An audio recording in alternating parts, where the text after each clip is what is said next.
All right. So welcome, everyone. This is Jenisys Solutions, type 2 diabetes. And I don't know if they can hear me. I'm going to start that again. This is Jenisys Solutions, type 2 diabetes. And I'm Janice Walters. And I'm here today with a guest, V. Davis, who I saw on another platform or another group that we are mutual members of. And he had such a transformational and impactful story that I reached out to him to be able to share his story because it was just amazing, the transformation that he had when he had the diagnosis of diabetes, and then actually decided he was going to just take control of that and not have it control him. And he transformed his life, he transformed his health, and he's going to talk to us all about that today and tell us a little bit about who he is and what he does. And so I'm going to let you take it away, V, and just basically, for those people that don't know who I am a long-term type 2 diabetic, and I have overcome some medical challenges myself.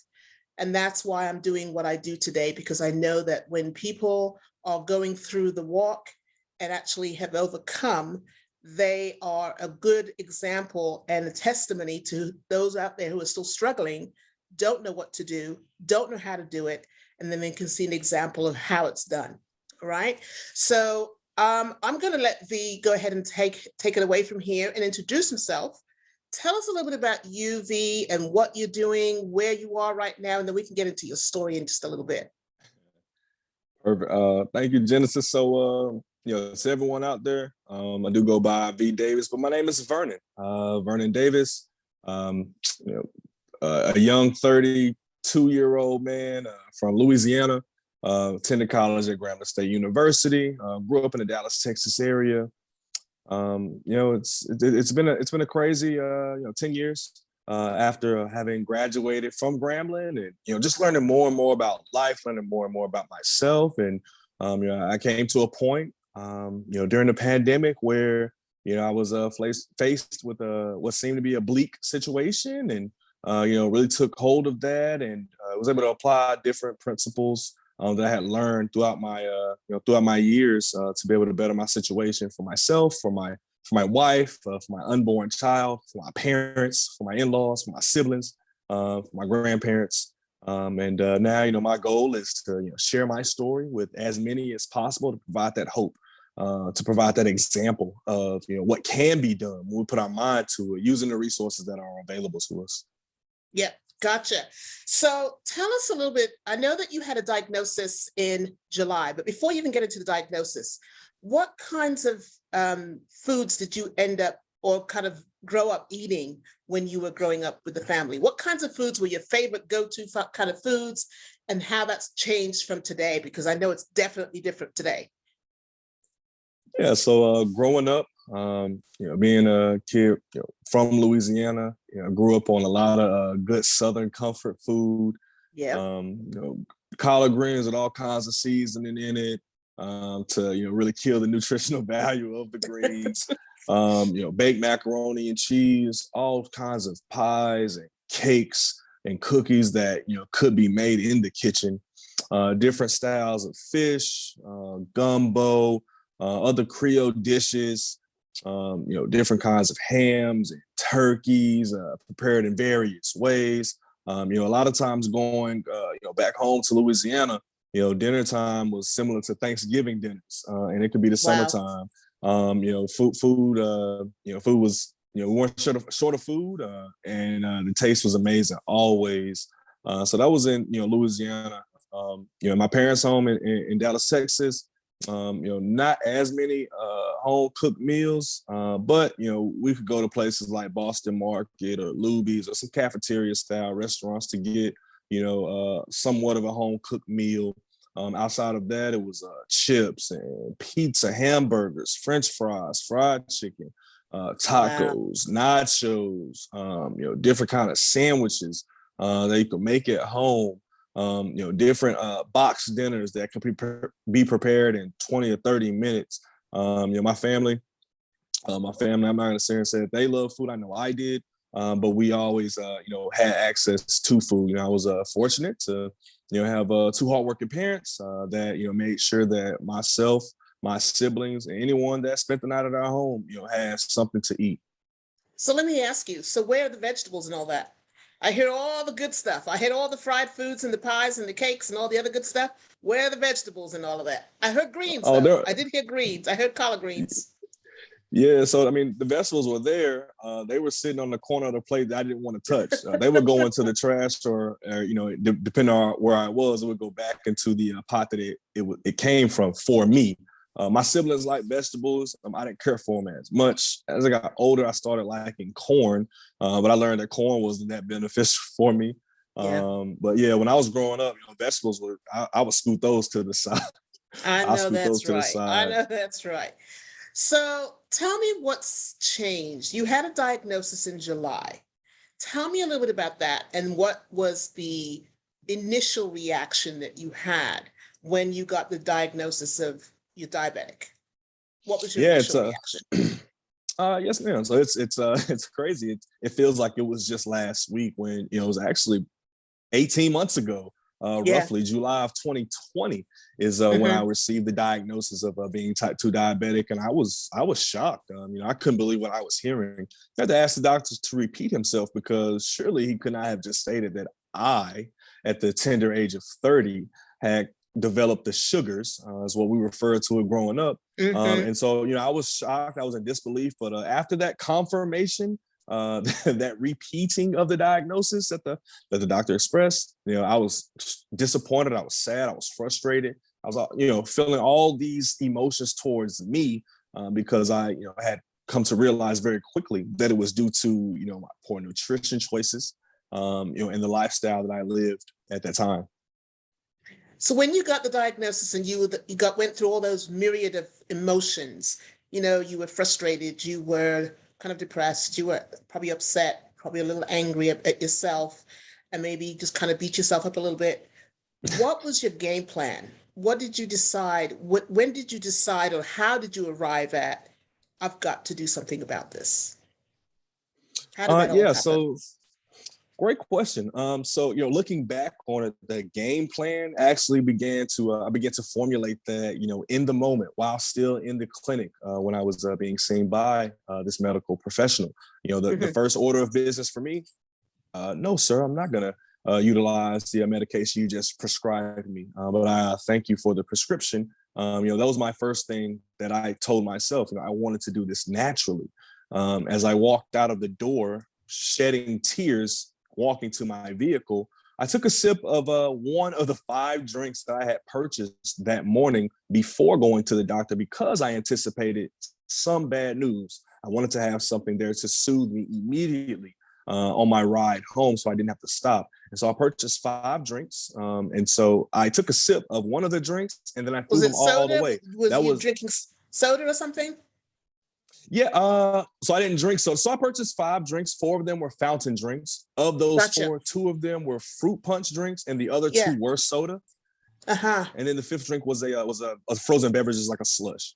And so Gotcha. while I did have all those sitting in my vehicle waiting for me, I took a sip of the fruit punch, and then I threw all 5 of those drinks away. And so that was the next part of my plan that I implemented, telling Mm. myself that I'm not going to consume soda or juice anymore. It really helped me get to where I was, and I didn't want to be there. It was soda and juice is very instrumental in achieving the off the chart A1C number that I had amassed. And so, that was part of my game plan. In that moment, hey, I'm gonna drink soda or juice anymore.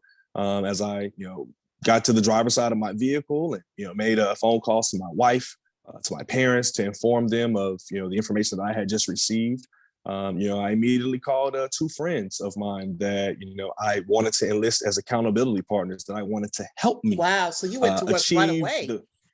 Oh, I had to. I didn't want to wait. Especially with being on, in a negative sense, on an emotional high. I wanted to act upon what I was feeling at that time. If I would have waited, I probably would have, went to what I knew to be comfort, which was comfort food, and just worsen my situation. And so, putting it out there, saying, hey, Breon, hey, Tony, I need your help. this is what I'm going through. Now I have two people outside of my wife, outside of my family that, you know, can check on me, that can, you know, ask me for updates, that can, you know, see how it's going for me because of what I said I wanted to do.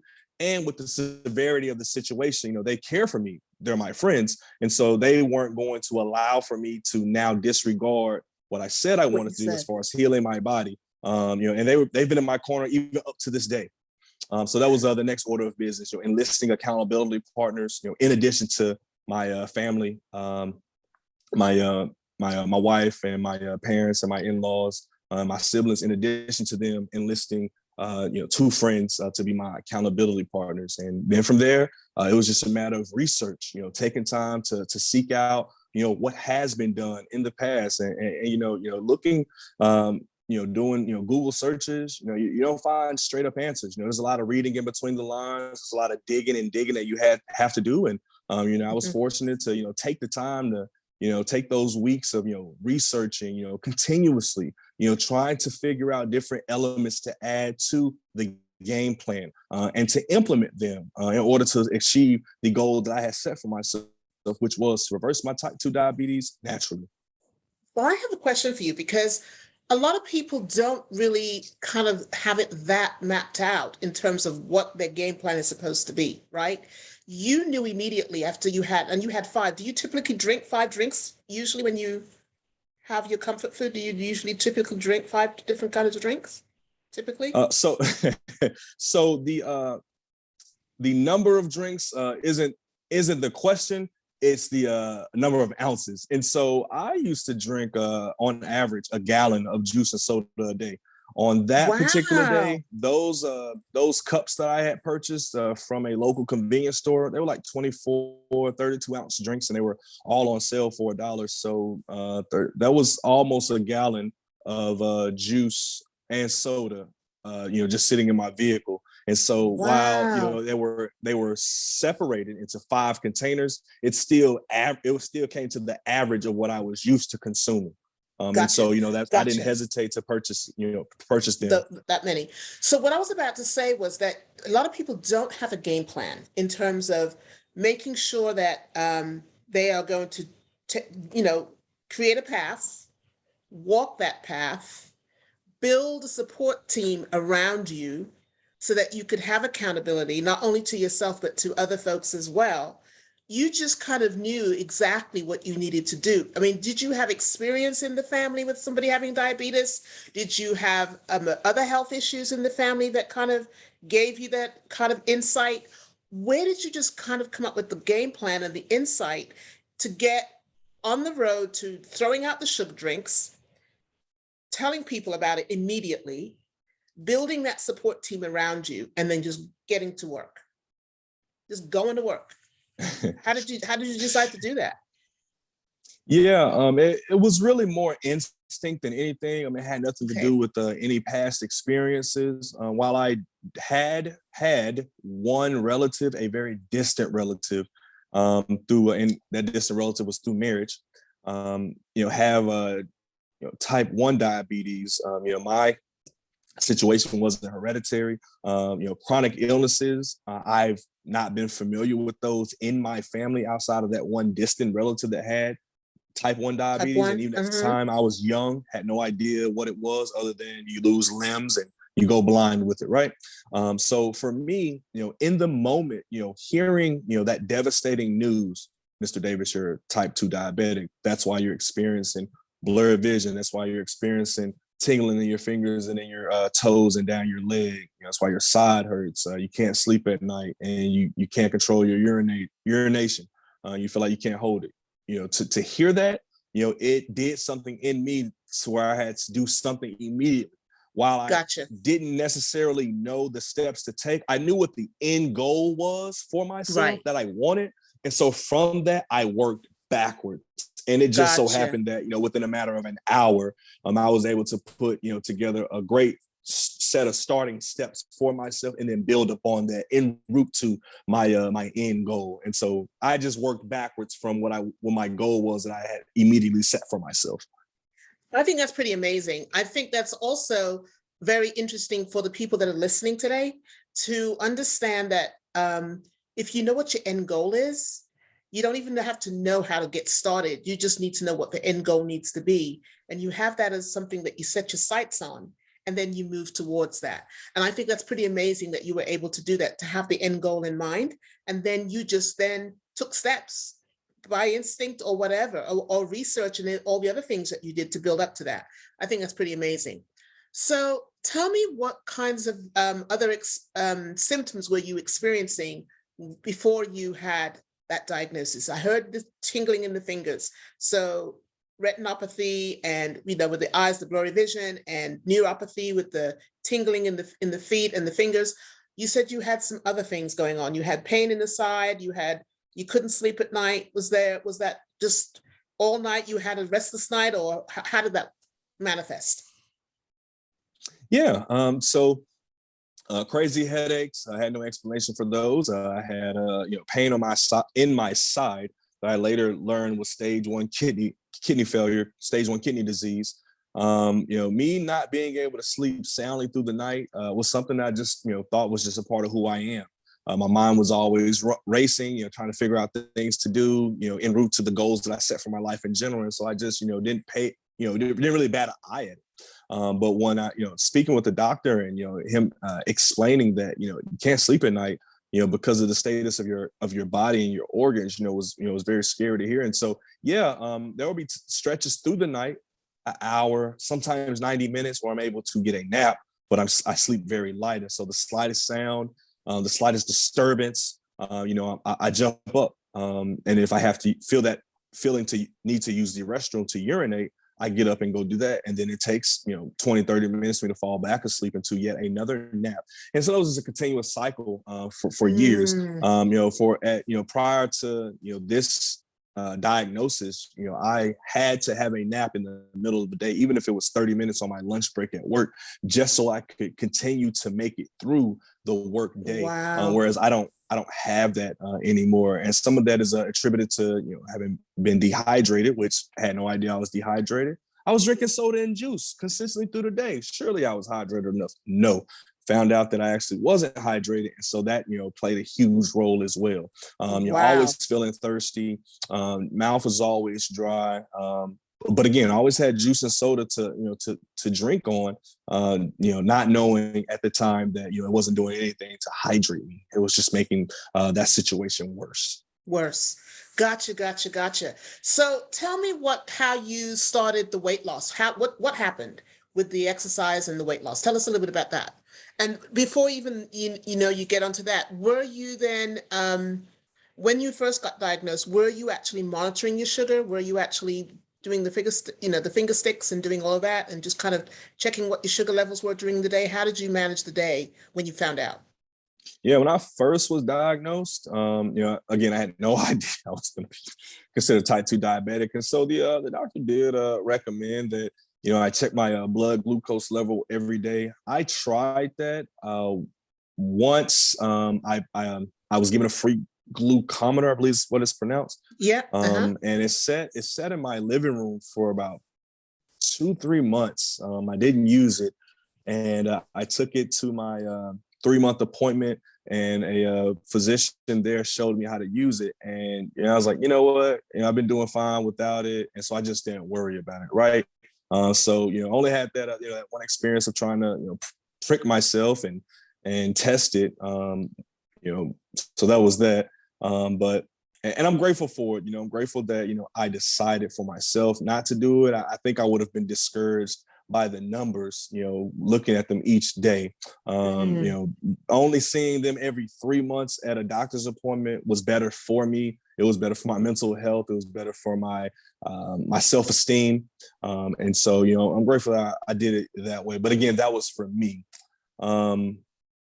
As far as the weight was concerned, I was a 274 when I was diagnosed. And one of the first things that I did was, detox my body, learning about natural herbs and sea vegetables. Okay. And my friend Breon, hipped me to something that he learned about, about 6 months prior to my diagnosis that really transformed his life. And so, I took what he shared with me, dug deeper online, and drew conclusions on what I was going to incorporate. And so, use that, detox my body. Got with my friend Tony, who's a personal trainer. And we actually worked out virtually, just like how you and I are on video chat right now. That's how Tony and I worked out. I was on my patio. And he was on my phone screen. I had some wireless earbuds, and he would give me instruction on what to do. And if I had no idea how to do it, he would demonstrate it for me. And Wow. that was very paramount in my weight loss. Also a cornerstone in being able to reverse type 2 diabetes. Learning how to move my body in a beneficial manner to burn calories in a very short amount of time. We worked out for 30 minutes, and there were rest breaks, during that 30 minutes. And I'm right here on my patio, here in the comfort of my home. No gym equipment, no gym membership. Sure, I'm up against the elements. If it rained, I had to deal with the rain. If it was very windy, had to deal with that, with the gusts of wind that would occasionally come by. If it was scorching hot, had to deal with it. But very, very beneficial. Like I said, a cornerstone for my game plan, for my regimen. And so those are, the two of the main things I did. And I learned more about water what water is going to be beneficial for me to purchase from my local market to consume, and how often to consume it, or how much rather to consume it. And did more research on eating windows, the best time to eat. That was instrumental in being So able to drop the weight. let's talk about that, because I'm sure that people are going to be very curious to know exactly what you did. So in terms of water, how much water do you drink and when do you drink it? And then what are your eating times? I mean, what do you eat after a certain time, or do you have to eat before a certain time? We'd like to hear a little bit more about that. Yeah. So as I was going through, getting to the point of reversal, consuming anywhere from 1 to 2 gallons of water a day. On average, it was 1.5 gallons. I start my water consumption in the morning around 4:30, 5 o'clock when I arose. After I relieved myself, I would weigh myself after I relieved myself, and that would be my starting weight for the day in comparison to whatever it was yesterday, to help me track how I'm doing. And I drink some water. I'd work out. By the end of my workout, which was around 6:30 a.m., I would have consumed a 1/2 gallon of water.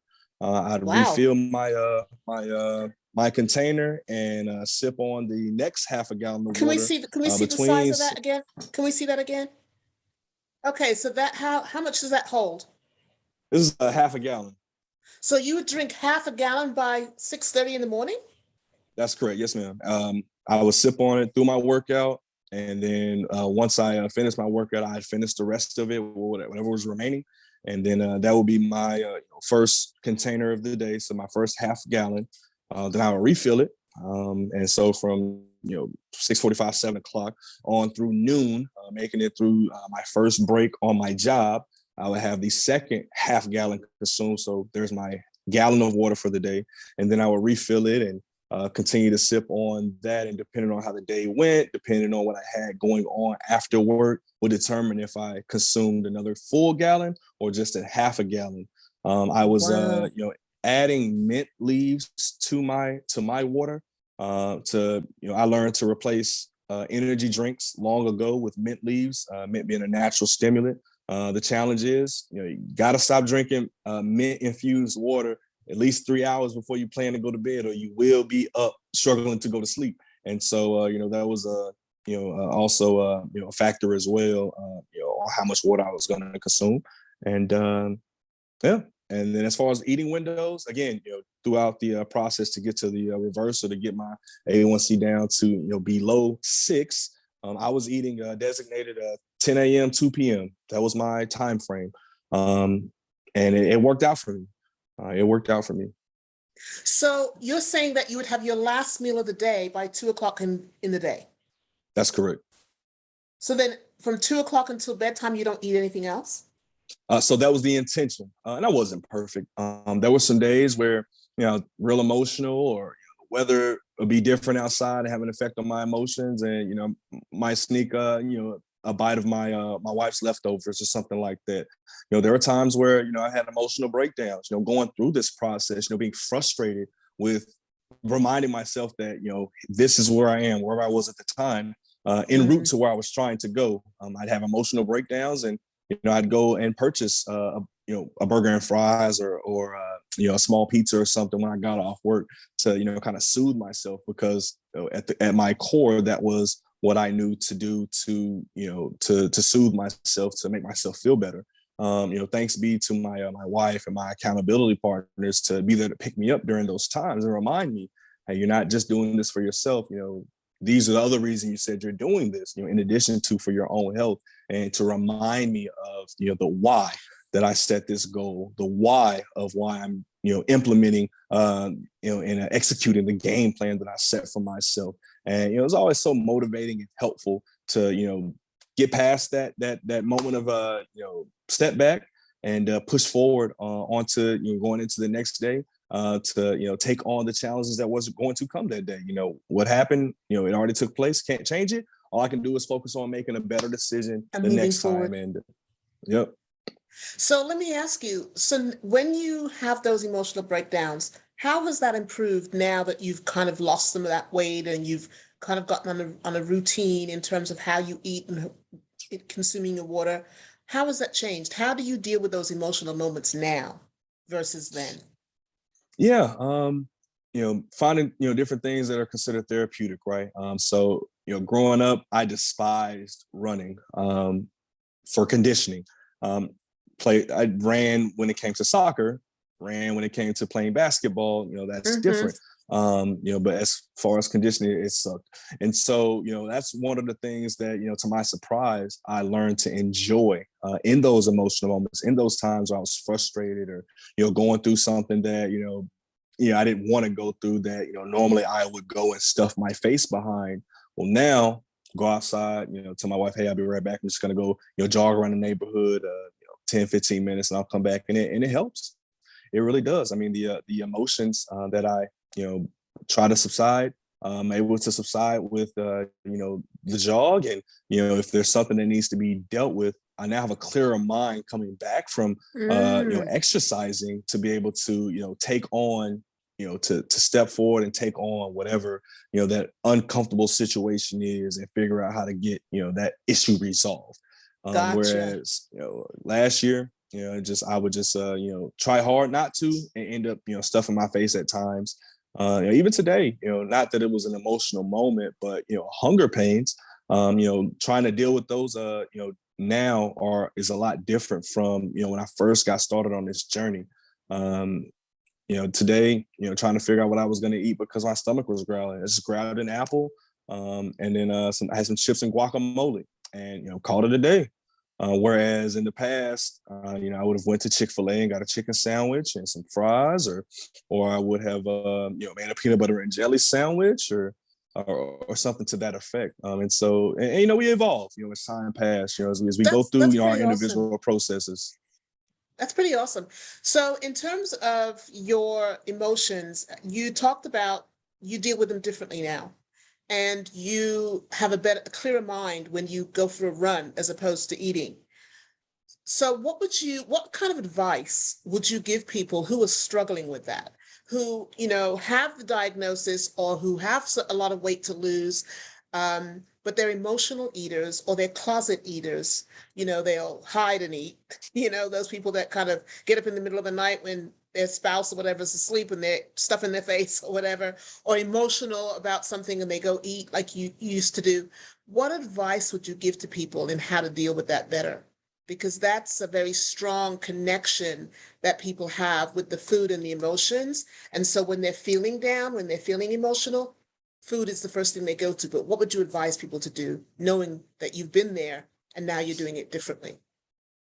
Yeah, the first thing I would highly recommend is enlisting accountability partners. Gotcha. That helps out on a magnitude that is just, it really is hard to, at least for me, it's hard to understand. I just accept it because I know it's worked for me, and not just, in this regard, but other areas of my life. And so I would say, hey, get you some accountability partners, and they don't have to be family members. They don't even have to be close friends. Okay. That's a plus, but it doesn't have to be. But you don't want someone that's going to tell you what you want to hear, that's going to coddle you, that's going to pat your back, each and every time something's going on in the sense of saying, hey, what you're choosing to do is okay. No, you want someone that's going to help you find constructive ways to respond to the displeasures of life, whatever those Gotcha. displeasures may be, so that you can have a beneficial experience, dealing with those displeasures, dealing with your emotions, versus Mm-hmm. that of stuff in your face, eating a comfort meal that's gonna make you feel lazy because the itis is probably gonna kick in. Yeah. That's gonna render you unproductive because now you have to take some time to relax and gather yourself, maybe even take a nap. And so there's at least 30 minutes of time that you've wasted, to being able to do something to get you towards your goal. You're sitting there, kind of just trying to regain some kind of energy, recharge in a sense, and a host of other short-term setbacks, in the moment setbacks that can take place from emotional eating. Whereas having accountability partners that can assist you in putting together different ideas, different remedies, if you will, to combat stressful situations, uncomfortable situations, and things of that nature, that are helpful for your mental health, that's helpful for your self-esteem, and that's also helpful for you as it relates to your health long term. What I find interesting about what you said is that you used to hate running, and then you found running as one of the things that you actually enjoy now. How did that happen? Because I'm just curious. Because when you don't like something, and then that happens to be the thing you turn to when you need to deal with those emotions, or when you need to deal with certain things, how did that happen? And I'll tell you a little story after you're done telling us that. Yeah, in a lot of situations in life, I've learned that someone can give you great information and you not receive it. Someone else can give you that same information and, man, this Mm, sounds amazing, what have you. So a lot of times it's not about what's said or what's done, but it's about who says it or who does it. it's right. And so Yeah. growing up, I didn't like running because it was required. For whatever I was a part of, it was required outside of Gotcha. competition. Gotcha. Whereas working out with Tony, it was something that was a part of our workout regimen, which the workout regimen was designed to help me achieve a certain goal. And so, as I'm running with him, and he's far more athletic than I am, and in tip-top shape. And so, for me, he's that standard that I at least aspire to reach on a fitness Gotcha. level, because he's my trainer. He's who I see every time I work out with him. For to be able to jog with him, continuously, and see that, hey, we can get in a good sweat in a short amount of time, 10 minutes. I come home and say, hey, man, I could do that. In addition to the time I spend with him running, the 10 minutes with him, I can do 10 minutes on my own. And I, just so happen to, hey, let me go jog when the weather's nice. Let me go outside and jog, when I'm facing the feelings of stress. And, it just became enjoyable. I put my headphones on, I play some music that I enjoy. 2-3 songs later, I'm back at home. I'm done. I had a great sweat, a clear mind. Wow. My emotions are better. And, I'm ready to tackle, whatever's to come next. It's interesting. Why I resonate with that is because before I got into the diabetes and the managing it well, I used to hate salads. I couldn't stand them. I thought that's rabbit food and I ain't going to eat one, right? But then I figured out that if I'm going to eat more healthy and I'm going to eat better so that I can get healthier, and I'm going to eat a salad, it has to be something that I enjoy.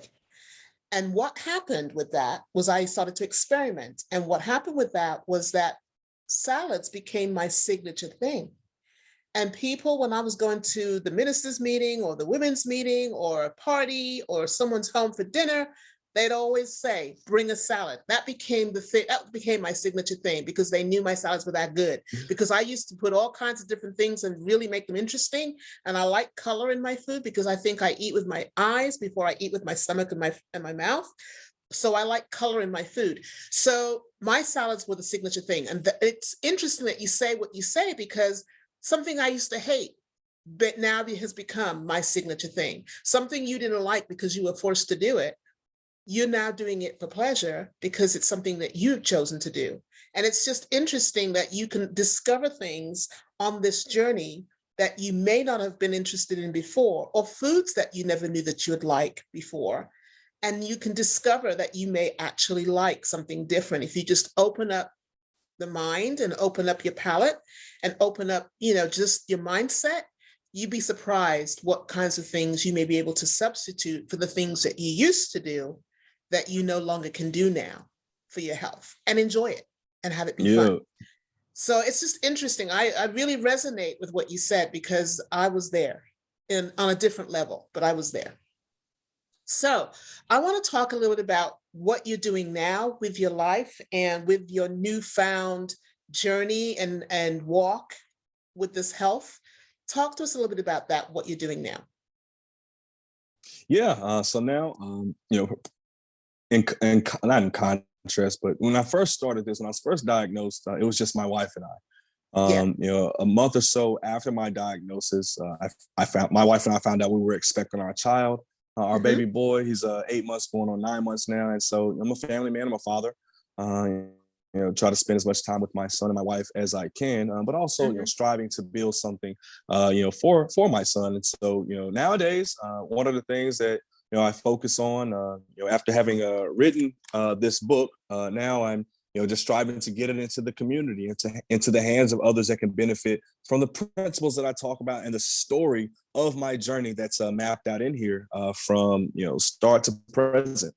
In So addition tell to us what that, the name of that is. You showed us, but people want to hear what the title of that is. And yes, so this book is called Uncomfortable Peace. okay. Yep, And and that's we by were very Vernon P. fortunate. Davis. Is that your first book, Vernon? This is my first book. It is by me, Vernon P. Davis Jr. This is my first book. It will not be my last. We're actually working on a few other publications at this time to be released later this year. I decided to start a publishing company, with my son in mind, something that he can have when he gets older. Different lessons that I can learn and then teach him about business and about life as well. We also started a baby brand, my wife and I, for our son called the Prince and Duchess Collection. And so, we're working with that and striving to work with more nonprofit organizations on that end, to get this one point across to parents and their children that, our children are worthy, our children are enough. And they are valued just the way that they are. So I'm working on that. Have some speaking engagements that are coming up where I get to elaborate more on my story, on the principles that I utilized to heal my body from inside and out. I'll be speaking at a church here in the Virginia Beach area at the end of the month. There's a conference national conference I'll be speaking at in July that I'm looking forward to announcing here in the coming weeks. That's very exciting. And there's a book tour that I've been fortunate enough to be able to get on that'll be traveling to different part of Texas, Atlanta, and Los Angeles throughout this year. And I'll be speaking there, and just trying to secure more speaking engagements to be able to push this information, to be able to push this hope and the testimony that I have, because the things that I talk about, having accountability partners, self-education, and the other things that I make mention of, all that's applicable to all facets of life.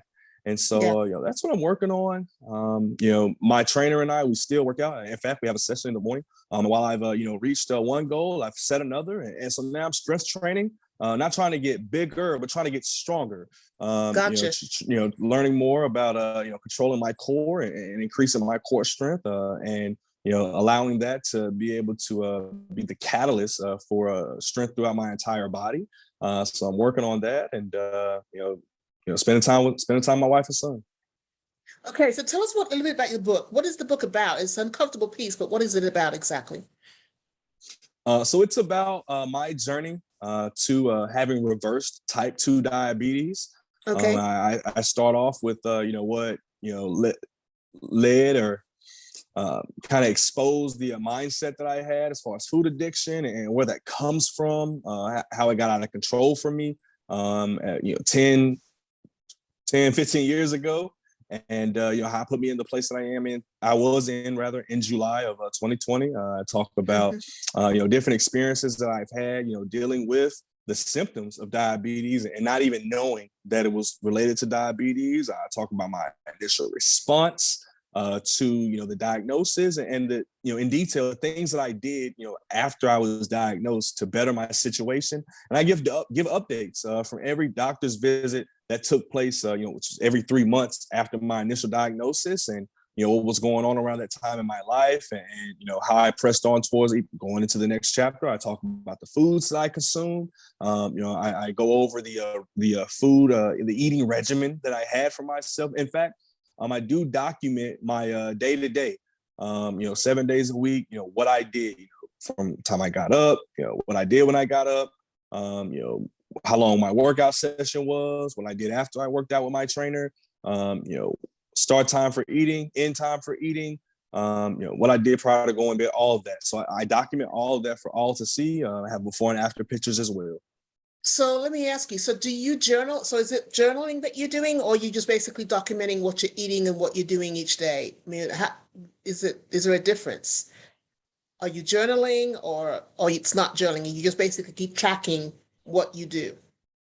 Yeah, so I chose not to journal what I ate because I set in my regimen, I had it set up very, very specific for me, to where it was the same elements just applied on different days. And so in my book, I talk about a week's worth of what I did, but the foods that I used and all that's, you can move that around Okay, on different gotcha. days, because that's what I did. I wanted to keep everything very, very simple for me when I Yeah. was first putting together my game plan, so that it was easy for me to remember, so that I can plug and play. If something wasn't available, if I ran out of spring lettuce, okay, no problem. I'm not going to have a salad today. I have to go buy more lettuce, but I have my vegetables here to cut up, and I still can consume those with the other meal that I would have prepared, which would have been, that with a particular rice.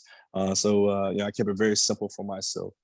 So I know people are interested in what a typical meal would be like for you. What's a typical meal for you then now today? A typical meal today. So the way that I consume food has changed a lot. Um, People would have to get the book to read that. But what I can share is, I still stick to my time frames. That 10 to 2 is what I strive for daily now. Still consuming a lot of water. My salads. I still consume salads when we have the ingredients, and I put a lot of different fruits and vegetables in that as well. What else can I share? Uh, So my wife and definitely I have water, gotten definitely water, more creative. Yes, ma'am. definitely water, definitely more green foods, I guess, more salads and plant-based foods and that kind of thing. And then also resting. So are you resting better at night? Excuse me. Are you resting better at night now? Oh, yes, ma'am. About a month or two after my diagnosis, and I had started making changes, I started noticing that I was able to sleep soundly through the night, and been able to Wow. do that, very consistently up till the birth of my child, where sleep was interrupted, not for anything that had to do with my health, but for the sake of him. Gotcha. So with this new regimen, all things improved, everything improved. Your sleep, your diet, your weight, everything improved. That Clearer is mind, correct. clearer mind. You discovered running. I mean, just a lot of things really happened and transitioned for you and transformed for you. And I think that's pretty amazing that all came together in who you are today and what you're doing now. And I think that's just pretty life-changing. So what kinds of advice would you give people today that want to do what you do or want to be where you are? What kind of advice would you give them? Yeah, again, going back to, I can't stress this enough, having accountability partners, that is paramount. That is one of the first steps. Also getting rid of self-doubt. You have to Yeah, believe that it can be done, or you won't achieve it. yeah.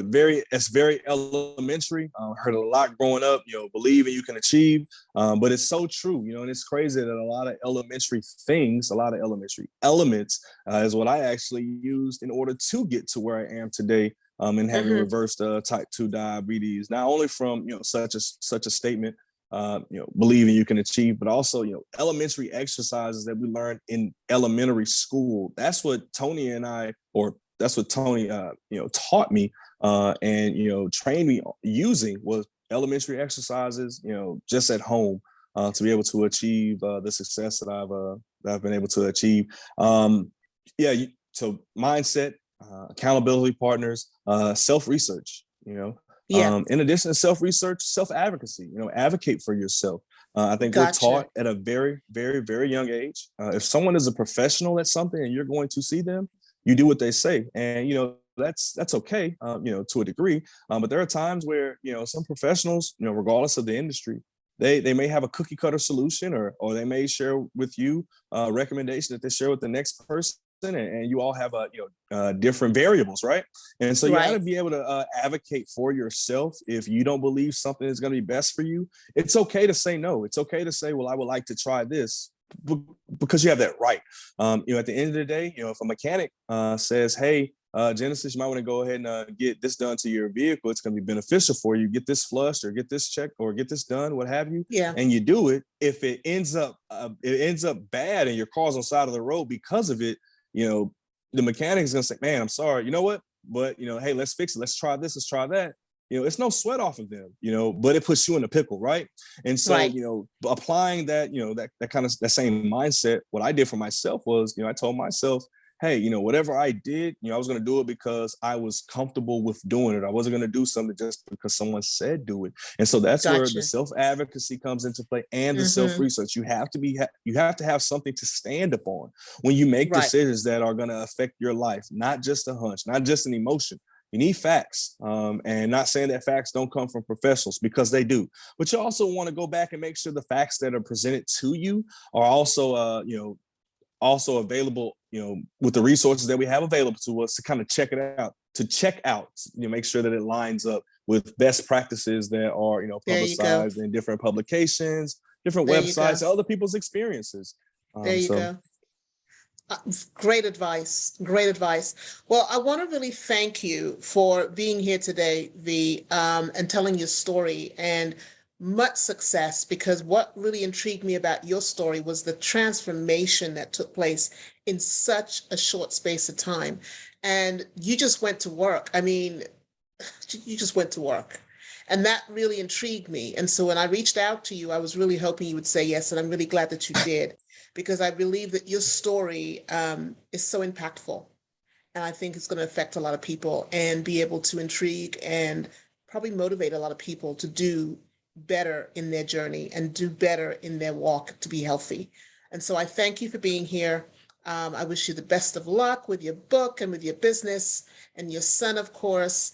And you are going to be writing some more books, you say. So when you are in the process of doing that, come back to us and kind of give us some updates. Let us know what you're doing and where you are, and we would love to hear what you're doing, where you're going from there. yes, ma'am. Okay, so thanks again, V. We're really, really glad that you came by today to talk to us, and thank you, Facebook, for listening and for entertaining our guest today, V. P. Davis. Have a good one.